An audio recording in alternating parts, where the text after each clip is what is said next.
So, hello guys. Um, I want to show you my Leaguestarter for Necropolis League. I'm sorry if I sound a bit weird, I'm still sick. I tried to make this video in the last few days, but I had to basically stay in bed because I was so sick. Um, Fortunately, I'm gonna be fine for League Start. I think I can actually play it, but yeah, I wasn't able to put too much effort into League starts and stuff, so I just took the first idea I had, which is a melee build. I love to play melee. I played melees before League start, and it's usually relatively easy to get the gear because people don't play melees too much, especially like six-link swords and stuff can be very cheap at the beginning, especially if you're trying to rush like I do.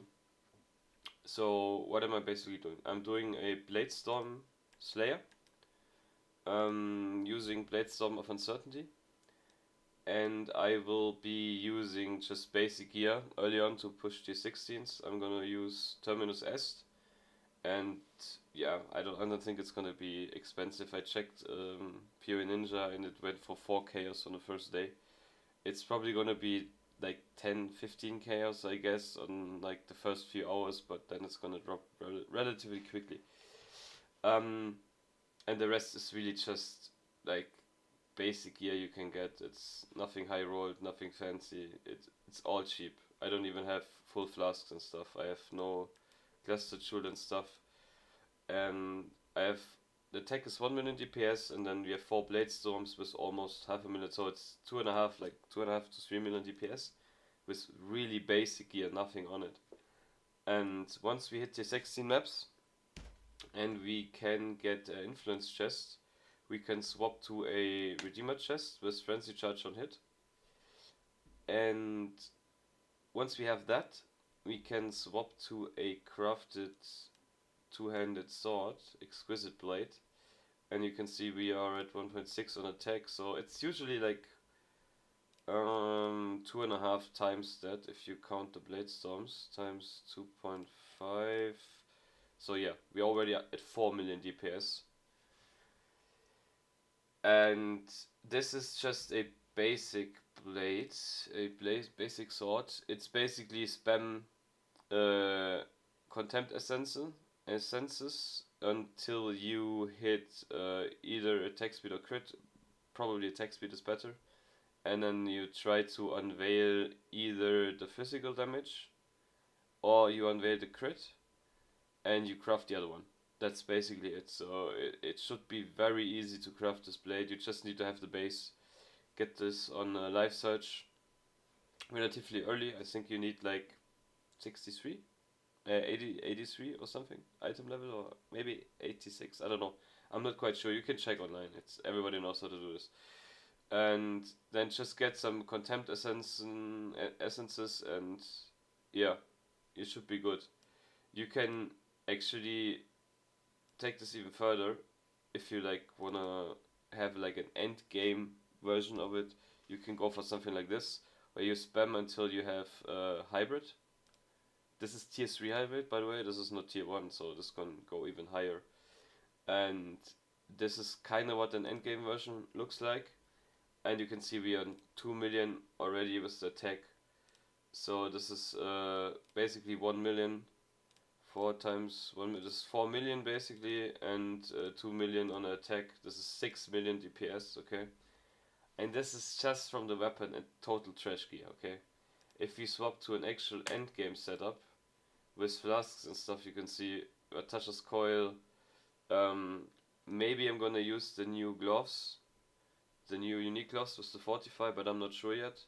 You can also just get frenzy charge gloves and stuff, and you can see we already at 3 million just by the attack, and each Bladestorm is 1.4, so this is 6 million DPS and 3 million DPS, so this is 9 million DPS already, and the gear is still not crazy, okay?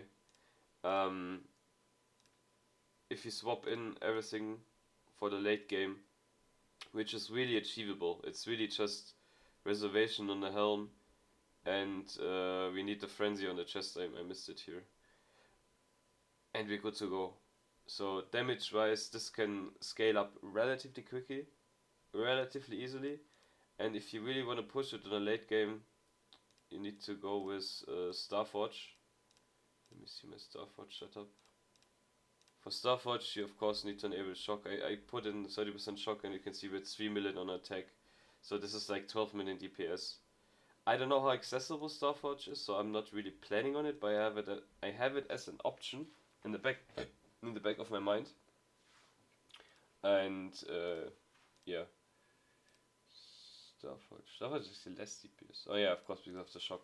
If you play the normal weapon, we need to remove the shock. Yeah. So yeah, this is my Leaguestarter, and there's something I wanted to talk about.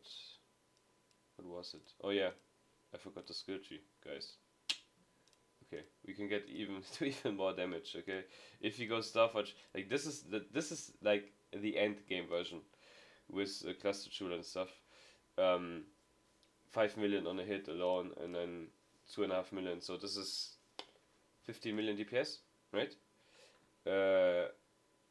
Which is more than enough. I mean, of course, it's with Starforge and blah blah blah, but we can push the non-Starforge variant even higher as well. Let's see, what's this non-Starforge version? Yeah, so 4.7 million. Yeah, this is like, I don't know, this is like 13 million DPS or something without Starforge. So you don't require Starforge, okay? And it's quite tanky actually. Let me see if do we have steel skin on or do we have not? Doing cry. No, this is without the custom damage taken setup actually. Did I miss it? Bladestorm. Something's missing, right? No, it's fine. Okay, so this is without any condition. We're missing some fire rest, but elemental hit is 26k max. You can push the chaos res, and you should be at 26k roughly. Physical hit is through the roof. So this build, it doesn't have the highest effective HP pool, but this build is going to be tanky because physical mitigation is crazy, and this is usually what kills you the most. Of course, we also have Overleech,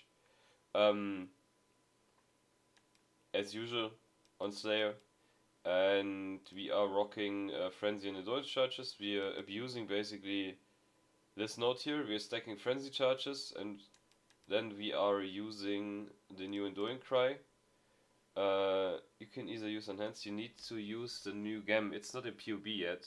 It's Call to Arms. Yeah. The new support Call to Arms is not... It needs to go in here, but it's not in the game yet. But this allows us to basically trigger Enduring Cry on cooldown. You see the cooldown is equal to the skill duration. If you have problems with the duration, you need to up this tier, and then the cooldown should be lower. Yeah, the cooldown is lower than the skill duration. You can also use efficacy, for example, also works.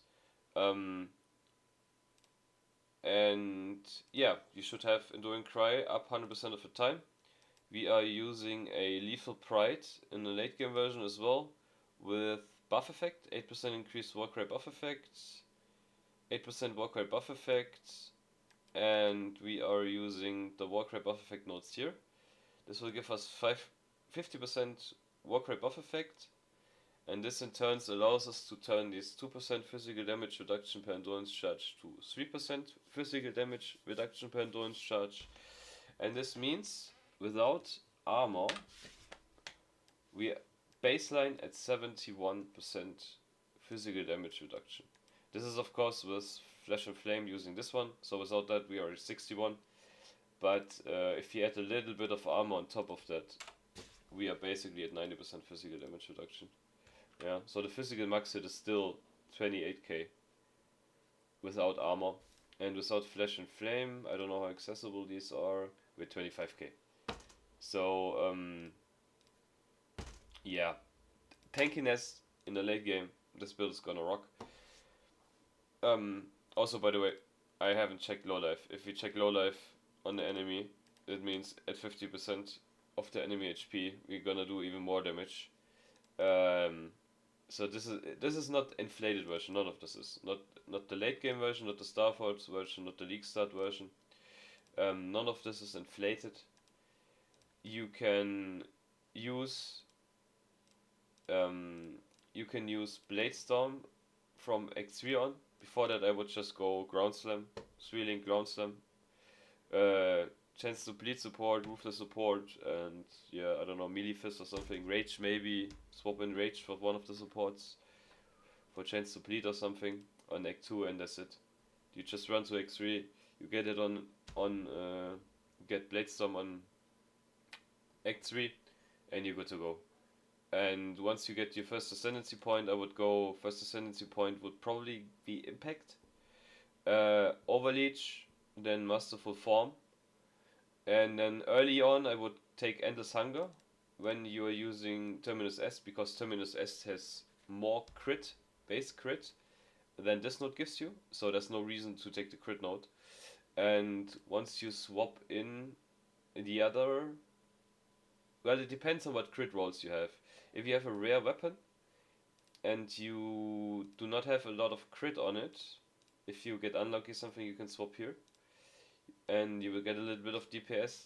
It might actually not be worth it. It depends on your crit roll on a weapon. But if you're using Starforge, you see the damage, the difference between the damage, because Starforge has such a low crit chance. This node is just gonna be better than Endless Hunger. But before that, you should use Endless Hunger instead of Overwhelm. Okay. Yeah. I just want to make this video real quick. Quick disclaimer at the end. I played this build through the campaign. The campaign is awesome. I am not 100% sure how it's gonna be with the new endgame and stuff. If the damage is really gonna be enough, how to get to the tankiness, how tanky you really are at the end game. This is not tested, okay? So I can't promise you that this is gonna be the best starter ever, okay? But it's gonna be a melee build. It has potential to scale into the late game, and this is what I'm gonna play. If you play it at your own risk.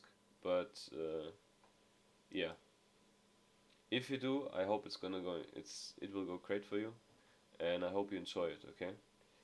As I said, I'm gonna finish this up and then I'm gonna put it in the description below. Okay. See ya. Have a good league start.